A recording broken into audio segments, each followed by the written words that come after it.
Olá, um bom dia para você. Internação involuntária de dependentes químicos e reforço do papel de comunidades terapêuticas são alguns dos principais pontos do projeto que o Senado aprovou no dia 15 de maio. O texto, que seguiu para a sanção presidencial, endurece a lei antidrogas e altera outras 12 normas legais. Foram 9 anos de discussão no Congresso. A redação, que veio da Câmara em 2013, recebeu quase 20 sugestões de mudanças no Senado e chegou a ser aprovada com várias dessas alterações na CCJ e na Comissão de Educação. Mas o parecer aprovado no plenário não acatou as emendas, como a que permitiria a importação de derivados e produtos à base de cannabis para uso terapêutico. Existem já processos aqui dentro do Senado que trata do assunto específico que iria ser emendado. Quando se retirou as emendas, ficou o processo da forma que veio da Câmara, ficou mais fácil de entender o quanto ele era bom para o tratamento, recuperação, reinserção social e econômica das pessoas dependentes químicas. O texto altera o Sistema Nacional de Políticas Públicas sobre Drogas, que coordena medidas relacionadas à prevenção do uso de psicotrópicos, à saúde de usuários e à repressão do tráfico. Entre as novas determinações estão o aumento da pena mínima para o traficante que chefiar a organização criminosa de 5 para 8 anos de prisão e a possibilidade de redução no caso de apreensões com menor potencial nocivo, a incorporação de comunidades terapêuticas no tratamento de usuários, sendo possível a arrecadação de recursos de contribuintes, a reserva de postos de trabalho para ressocialização de pessoas com problemas com as drogas e o estabelecimento de 2 tipos de internação do dependente, a voluntária e a involuntária. O projeto, da forma como saiu do Congresso para a sanção presidencial, teve o apoio de quase todos os partidos. A essência desse projeto, senador Anastasia, a essência dele é humanidade. É humanidade. São mães, são pais, são avós, são pessoas que precisam muito do apoio porque estão vendo seus filhos, seus sobrinhos se acabarem nas drogas e não ter uma saída. Mas a proposta não agradou a todos os senadores. O líder do PT discordou, por exemplo, quanto a transformar as comunidades terapêuticas em praticamente a única forma de acolhimento.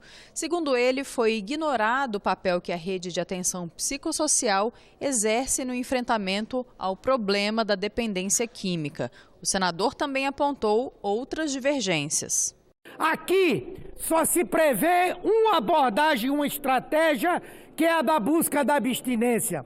A abstinência, sem dúvida, deve ser um objetivo importante, mas nem todos são capazes de entrar em uma situação de abstinência prolongada ou permanente.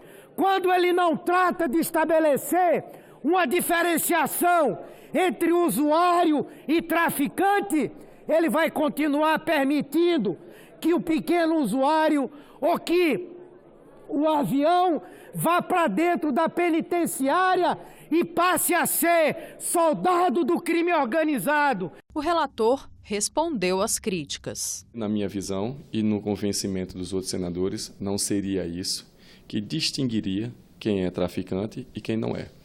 Porque se eu boto uma quantidade 10 gramas, vamos dar um exemplo, 10 gramas de maconha para ser tráfico, 9 gramas é o quê? Não é tráfico. Então eu, traficante, que não sou burro, vou pegar 9 gramas e vou andar por aí. Pessoas têm que entender isso. Colocar o quantitativo imobilizaria o poder de discernimento de um policial, de um delegado, de um juiz, de um promotor, de um defensor público, tiraria até a capacidade de defesa. Jovens que vivem em orfanatos podem ter preferência na seleção para o serviço militar. A ideia está em um projeto de lei que tramita na Comissão de Relações Exteriores e Defesa Nacional. Crianças e jovens que crescem em instituições de acolhimento, normalmente, ao completar 18 anos de idade, ficam sem saber qual vai ser o próximo passo em sua vida. É comum esses jovens terem dificuldades para entrar em uma universidade e até mesmo para achar um emprego, como explica o diretor de um orfanato em Brasília. Parece que ele comete um crime quando ele faz 18 anos. Aí ninguém quer ficar perto, ninguém quer receber e o mercado não absorve porque ele não tem uma qualificação profissional muito adequada para poder participar do sistema produtivo das empresas. Um projeto apresentado pelo Senado propõe que os jovens que cresceram em instituições de acolhimento tenham prioridade na seleção para o serviço militar. A proposta foi apresentada pelo senador Eduardo Girão. Nós acreditamos que é uma correção importante no aspecto afetivo que essas pessoas vão ter a partir de um serviço militar, onde vão poder aprender, onde vão poder ter uma remuneração, e se encaminhar para uma vida feliz. Quase 50 mil crianças e adolescentes vivem em abrigos no Brasil. Nem 20% deles podem ser adotados. Quando completam a maioridade, precisam sair das instituições. Por isso, uma oportunidade nas Forças Armadas pode mudar a história dessas pessoas. Uma prioridade no serviço militar, você vai fazer com que tenha mais facilidade de colocação para eles pós-desligamento, que é o grande problema, é a grande angústia do jovem e das casas de acolhimento. É um projeto que resgata o ser humano, que dá oportunidades para quem não teve, que dá amor a um amor negado, que a família do Exército é uma família de aprendizado e ele não teve uma família na sua infância e adolescência. Então eu acredito muito que esse projeto vai resgatar a humanidade do cidadão que estava em casa de acolhimento, em casas assistenciais.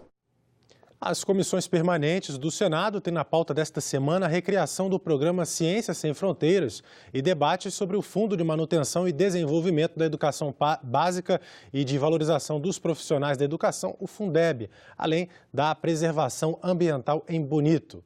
Os detalhes da agenda das comissões com o repórter da Rádio Senado, Bruno Lourenço, falando com a gente ao vivo. Bom dia, Bruno. Bom dia, Tiago. A agenda extensa das comissões nessa semana. Daqui a pouco, a Comissão de Direitos Humanos e Legislação Participativa debate o regime de capitalização previsto na reforma da Previdência. Amanhã, a audiência pública é sobre a violência sexual contra vulneráveis, em especial a pedofilia na internet. A Comissão de Educação promove amanhã a primeira audiência sobre o Fundeb. Vai discutir a renovação e a revisão do Fundo de Manutenção e Desenvolvimento da Educação Básica e de Valorização dos Profissionais da Educação, que tem um término previsto para o ano que vem. Depois do debate, a Comissão de Educação pode votar a institucionalização em lei do programa Ciências Sem Fronteiras, inclusive com a volta das bolsas de estudo para estudantes em graduação. Na Comissão de Assuntos Econômicos, eu destaco aqui um projeto que obriga a disponibilização conjunta do DPVAT, o seguro obrigatório, com o IPVA, em um mesmo documento físico ou eletrônico. Já a Comissão de Transparência, Governança, Fiscalização e Controle e Defesa do Consumidor pode votar a criação da Política Nacional de Racionalização e Combate ao Desperdício de Água. A Comissão de Desenvolvimento Regional e Turismo, a Comissão de Agricultura e Reforma Agrária, a Comissão de Meio Ambiente promove uma audiência pública conjunta para debater o impacto ambiental causado por plantações, construções irregulares e estradas feitas em áreas de preservação ambiental em Bonito, Mato Grosso do Sul. Na terça de tarde, a Comissão de Assuntos Sociais vai debater a obrigatoriedade do fornecimento de medicamentos de alto custo pelo poder público. E outros dois debates acontecem na tarde de terça. Na Comissão de Infraestrutura, o tema é a Política Nacional de Segurança de Barragens. E na Comissão de Constituição e Justiça, a audiência será sobre o Estatuto da Responsabilidade Civil do Estado. Agora, Bruno, na quarta-feira, o Fundeb volta a ser discutido, não é isso? É isso. A Comissão de Educação promove a segunda audiência sobre o Fundeb. O primeiro debate será com um consultor do Senado. E neste segundo encontro, os senadores deverão ouvir representantes do Ministério da Educação e de secretários estaduais.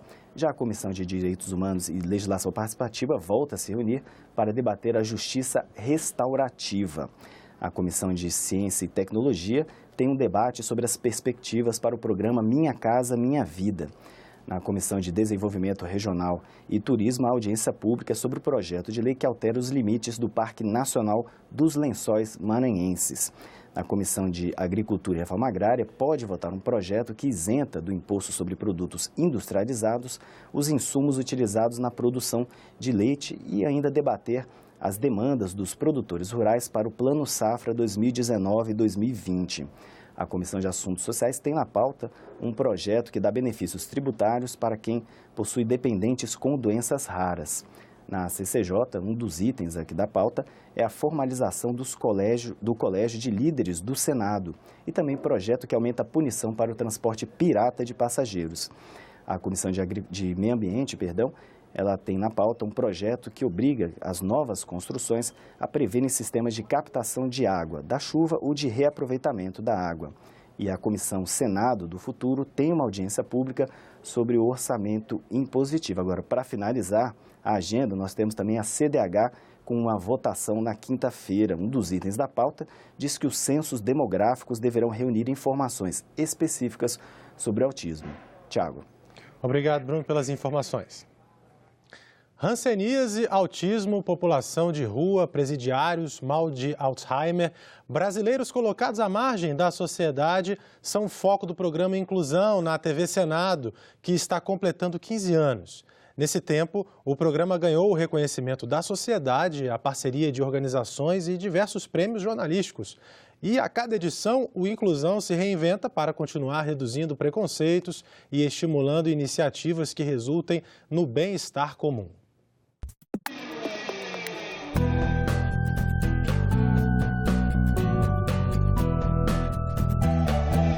Ser diferente é normal.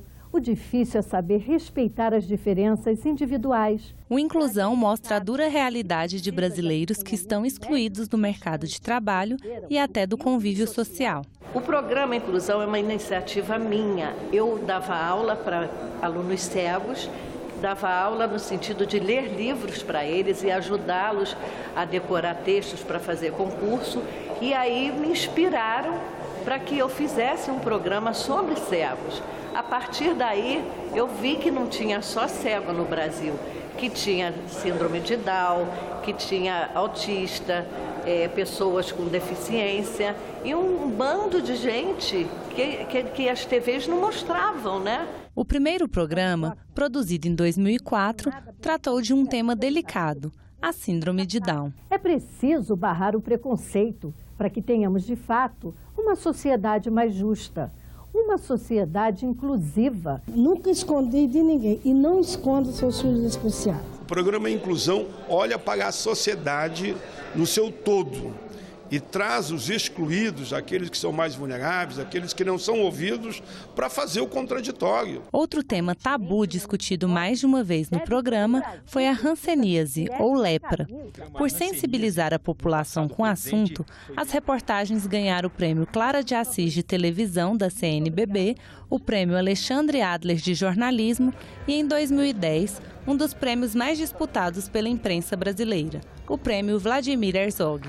Todos eu me envolvo, todos eu sofro, todos eu choro, como foi o da deputada Maria da Conceição da Costa Neves, uma deputada de São Paulo que foi cassada na época porque devolveu aos hansenianos o direito ao voto.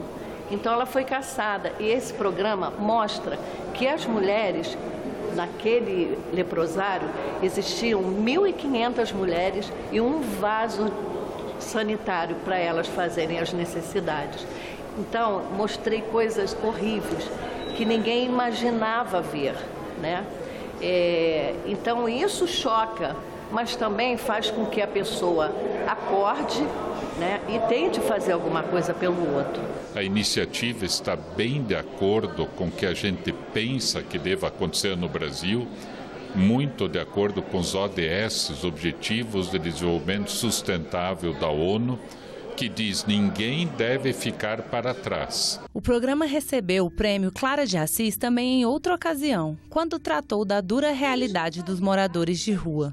A TV Senado recebeu o prêmio Clara de Assis de televisão, concedido pela Conferência Nacional de Bispos do Brasil. Esta premiação foi para o programa Inclusão, idealizado e apresentado pela competente jornalista Solange Calmon. O programa é muito importante, assim como falar dessas questões é muito importante para o Senado como um todo. E a gente, como reflexo de uma discussão de uma casa pública que se interessa por esse tema, coloca um programa em que esse assunto é tratado de forma empática, cuidadosa e profunda. E isso eu acho que é impagável. A jornalista Solange Calmon foi ainda premiada com a Comenda Dorina Noil, concedida pelo Senado Federal às personalidades que ofereceram contribuição relevante à defesa das pessoas com deficiência no Brasil. A atuação de Solange Sotero Pinheiro Calmon no Senado também nos engrandece muito, Solange. O programa Inclusão da TV Senado, criado, produzido, dirigido e apresentado por ela, é um canal que dispomos para discutir temas relativos aos direitos humanos, especialmente daqueles com algum tipo de deficiência. A TV Senado tem que receber os prêmios e continuar, não é? Continuar, porque essas mudanças culturais de pensamento, de ideias, levam tempo. E a jornalista conta o que a motiva há 15 anos diante do Inclusão. Eu acho que é o amor que a gente tem por essas pessoas. Sem amor não rola, não tem inclusão. É o amor que segura a inclusão, é o amor que eu faço a inclusão. Nosso entrevistado de hoje é o senador veneziano Vital do Rego. Ele fala sobre a medida provisória que muda as leis do saneamento básico, aprovada na Comissão Mista de Deputados e de Senadores, em que foi analisada. Para o senador, a medida pode quebrar as empresas públicas estatais de água e de esgoto, o que provocaria a piora do serviço e o aumento de tarifas. A medida provisória que muda a legislação do saneamento básico no Brasil foi aprovada na comissão especial e nós vamos conversar sobre o assunto com o senador veneziano Vital do Rego, do PSB da Paraíba, integrante da comissão. Seja bem-vindo, senador. Tudo bom, Renata? A alegria é minha e muito grato pela lembrança, convite que você me faz para que nós dialoguemos sobre esse assunto que é palpitante. Na verdade, o que foi aprovado foi o projeto de lei de conversão, né? A medida provisória ela foi bastante alterada. Foi. Ela, primeiro, é importante que se registre, ela estava na Câmara, não houve tempo hábil para que nós apreciássemos, e eu me recordo muito bem, porque integrava como deputado federal, e nós trabalhamos exatamente no sentido de evitar, porque ao nosso ver, e eu queria dizer de já, Renata, que como eu, os nossos telespectadores, os nossos internautas, você, todos nós temos uma preocupação, existe um diagnóstico que é claro, inequívoco. Nós temos milhões de brasileiros sem acesso ao esgotamento sanitário. 100 milhões, né? 105, 110 milhões. Nós temos cerca de 35 milhões de brasileiros que não têm regularmente a água, ou seja, o seu abastecimento. Ponto 1. Água encanada. Nós não estamos deixando de reconhecer a necessidade de fazermos e termos políticas públicas que diminuam esses problemas, principalmente nos rincões. No seu querido norte, que eu sei que você tem tanta relação, no meu querido nordeste paraibano que sou. Agora, não é reconhecendo o fato, tendo esse diagnóstico, que nós poderíamos, e no nosso ver, ou ao nosso ver, e ao lado de outros senadores, votamos exatamente porque vemos que a medida provisória, em um dos seus itens, ao acabar com o contrato de prestação, o que é de programa, contrato de programa, o que ele pode levar, inevitavelmente, a uma quebradeira generalizada das empresas estatais públicas e principalmente aquelas que têm bem servido. Porque a medida provisória, o projeto de lei de conversão, vai levar necessariamente aos municípios, àqueles que são superavitários, a fazer chamamentos a licitações aonde a iniciativa privada participe e a empresa pública estatal não tenha condições de competitividade. Por que a empresa pública estatal não teria condições, senador, de ser competitiva? Porque, querida, se você observar, se no nosso país nós tivermos 200 cidades em condições superavitárias, no meu estado, eu vou citar um caso muito prático.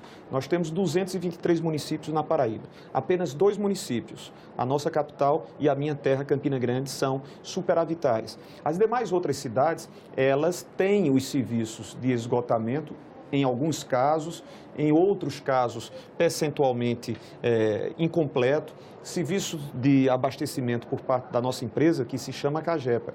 E esses serviços são mantidos com os recursos provenientes de onde? De Campina Grande e de João Pessoa.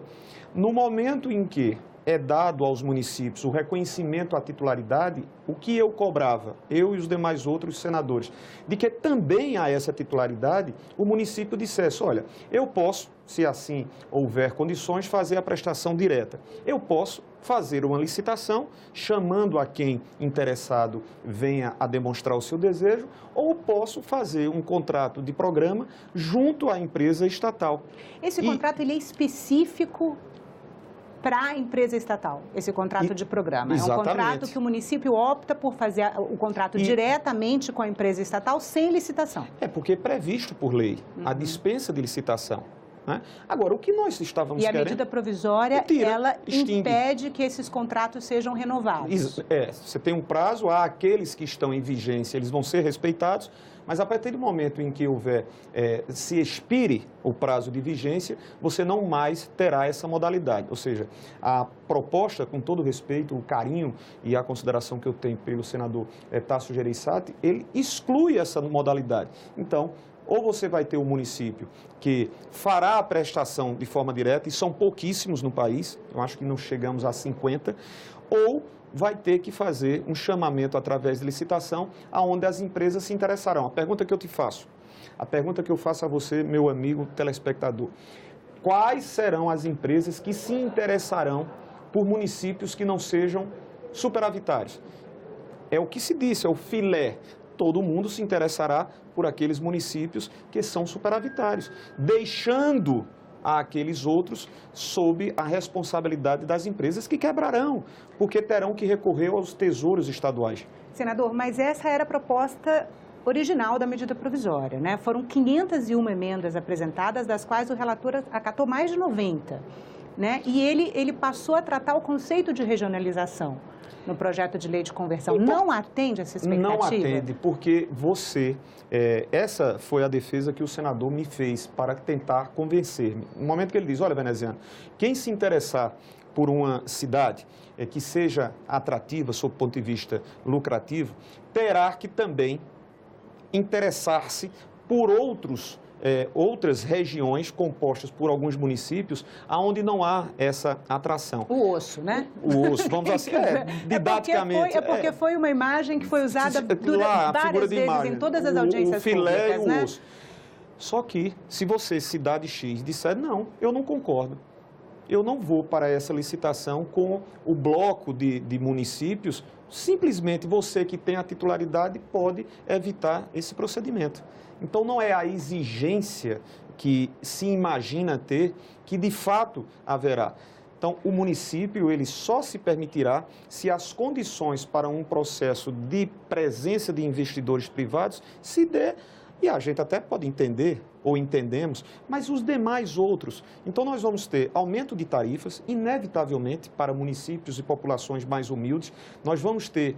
Em que circunstâncias se dará o aumento de tarifas, senador? Porque, trazendo de volta o caso nosso na Paraíba, no momento em que a empresa perde a condição do contrato de programa com a capital, com Campina Grande, vai precisar de recursos para manter os seus serviços nos demais outros municípios, que são muitos. O Estado da Paraíba pôde fazer, através da sua empresa, uma participação significativa, mais de 1.500 quilômetros de adutoras. Claro, com recursos federais, recursos provenientes também de outras relações, mas com uma contrapartida bastante significativa da Cagepa.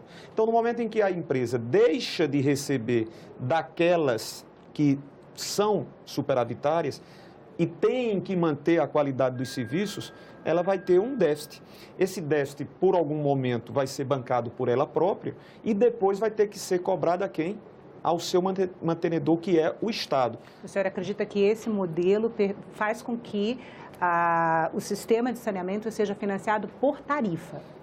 Não tenha dúvidas. Não tenha dúvidas. E o que nós defendemos, que é a universalização, eu gostaria muito de estar equivocado e errado. Mas essa universalização, o combate a esses indicadores, 105 milhões, 110 milhões de conterrâneos brasileiros que não têm o esgotamento sanitário tratado, que não têm a água, os 35 milhões, isso vai ser ampliado, Renata.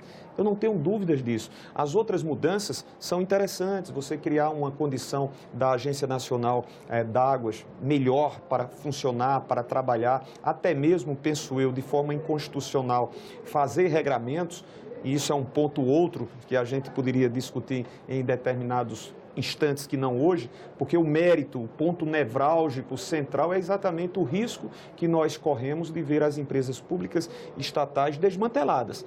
Em especial, e me toca diretamente, àquelas que mostraram poder ser possível fazer gestão pública através de empresas.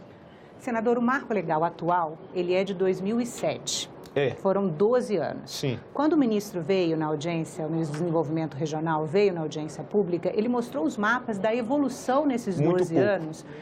Praticamente não houve evolução no saneamento básico no país. Mas não foi por força do marco regulatório que está sendo modificado. Mas o senhor acredita que é um modelo que funciona? Não, pode funcionar, basta que nós priorizemos. E não significa dizer, Renata, também há um discurso que quem defendeu e que terminou tendo mais votos do que aqueles entre os quais nós, para aprovar, no caso, o governo, não é correto, não é honesto dizer que nós não reconhecemos a necessidade de atrairmos a empresa privada, o investidor privado. Significa isso. As empresas públicas, elas estão aptas a fazer essas parcerias. Em nenhum momento nós dissemos, olha, nós não queremos o investidor privado. Muito pelo contrário, nós sabemos que o governo federal e que os governos estaduais, isoladamente, sozinhos, eles não têm essa condição que você bem menciona, e é verdade, o ministro não mentiu. Nós evoluímos pouco, mas evoluímos pouco não por força da inexistência de um marco regulatório que assim pudesse mudar esse aspecto. É porque não foi a prioridade efetiva. Então, não é verdade que nós não queremos o investidor privado. Queremos. Agora, queremos também que seja respeitada as instituições públicas que têm dado certo. Muito obrigada pela entrevista. E nós ficamos por aqui. Você pode rever as reportagens desta edição na nossa página na internet, senado.leg.br/tv. Muito obrigado pela sua companhia e continue sintonizado aqui na TV Senado.